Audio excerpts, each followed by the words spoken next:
मित्रांनो, paid WhatsApp ग्रुपवर आलेला पहिले हा व्हिडिओ पहा।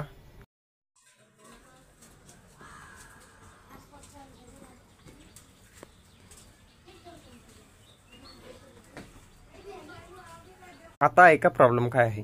शेतकऱ्याचं असं म्हणणं आहे की रंदे भैया ही शेळी गाभण आहे आणि हिला कोणत्या प्रकारची गोळी देऊ जेणेकरून तिच्या गर्भाला काही अडचण झाली नाही पाहिजे आणि शेळी क्लिअर झाली पाहिजे। तर मी तुम्हाला आता उपाय सांगतो, चला तर मग। मित्रांनो, जुलाबासाठी सगळ्यात बेस्ट असलेलं कंटेंट ते म्हणजे काय, सल्फा डायमाडाइन।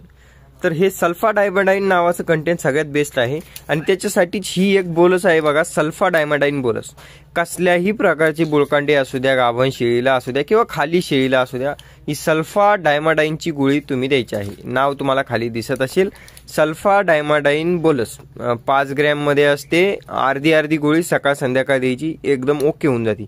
यानं नाही फरक पडला तर अजून बरेचसे उपाय आहेत, पण यानं फरक पडून जाईल। बाकीच्या उपायांसाठी, मेडिसिनसाठी, गोळ्या औषधांसाठी आणि अरे बापरे इंजेक्शन सुद्धा आहेत, त्याचं सगळं नॉलेज तुम्हाला आपल्या चॅनलवर मिळून जाईल। नॉलेज कसं मिळेल तर आपला नवीन जो पेड व्हॉट्सअप ग्रुप आहे तो कंटिन्यू झालेला आहे। ज्याला ऍडमिशन घ्यायचं आहे 100% संपर्क करायचा आहे। फीज वगैरे तुम्हाला कॉलवर कळवली जाईल किंवा मग खाली व्हिडिओ दिलेला आहे, व्हिडिओ बघून घ्या। बाकी धन्यवाद मित्रांनो। फ्रीची माहिती तर आपल्याला तुम्हाला व्हॉट्सअप, यूट्यूबवर तर मिळतच राहील। धन्यवाद।